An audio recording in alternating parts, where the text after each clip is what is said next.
Alright, so let's talk about our dragon kick and our short kick. Okay, they're two kind of related moves.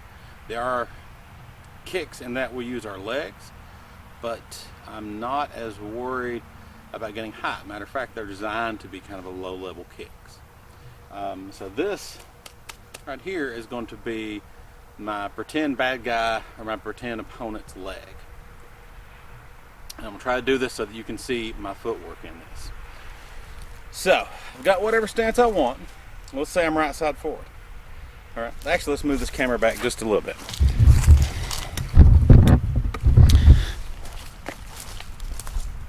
Let's say I'm right side forward. Now, from here,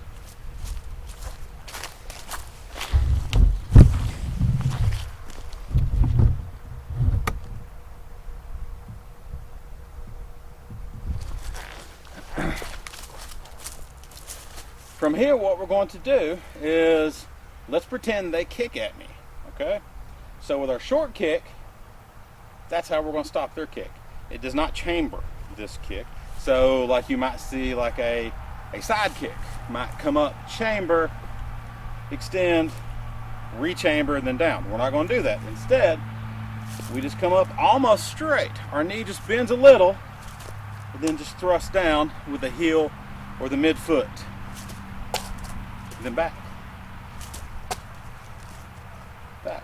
So they kick. We're not going to try to stop it when the kick comes up and gets really high and has all this power. We try to block it with the arm, and then we hurt our arm or something like that.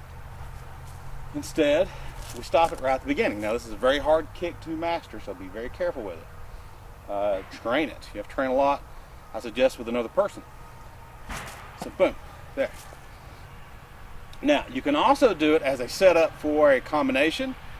Originally, I was not taught this kick. I just kind of came up with it on my own, and then I found out that lots of other people have been doing it way before me. And I would always just use it as a distraction to kick the shin and then follow up with a strike or something, okay? So here, kick. That's for the block. Kick, step, follow up with an attack. If you are using it as a distraction or setup, you have to, instead of pulling back, I recommend stepping through. Alright, so we're here, boom, boom, elbow strike, or whatever, okay? So that's a short kick. Now, related to that, well, one thing I should mention, when you're doing that, make sure foot is flat. You cover more surface area that way, and you got a better chance of actually hitting the opponent's shin or whatever. Right? So we're not really doing it this way. If you have to in a desperation move, do what you got to do. But that's not our intent. A related kick to that, and we see this in the traditional 5 elements, it's called the dragon kick. I think traditionally, I don't know what it's called, but I always assumed that it was called just the Xingyi kick. Because as far as I know in Xingyi, there wasn't really a lot of kicks. I mean, pretty much this is the primary one. It's a very low kick, so we're not going to take the chance of going off balance. Uses the back foot though, so it makes it slower, especially if you're trying to use it for a kick block, trying to block another kick. So here, boom. But just like the short kick, our foot turns sideways. Alright? You can use it for a setup, just like we did earlier with the short kick.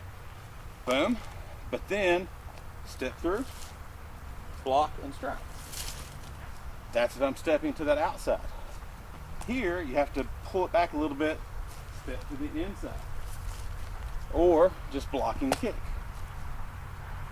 You could use it as an actual attack in that you're trying to damage the shin, which I know is a tall order, but if you have thick shoes on, thick boots, something like that, it gets a lot easier.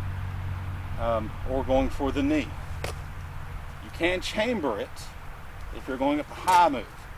If you're going kind of low, no need to, because speed is a little bit more of the concern there. So speed for blocking, speed for setup, so no chamber. If you want to do damage, chamber a little bit. You could go damage, then step in. That works too. And now, both of those kicks are also can be used in self-defense. Bad guys coming to kick at you, stop it, step, block, strike. Anything like that. So that is the short kick.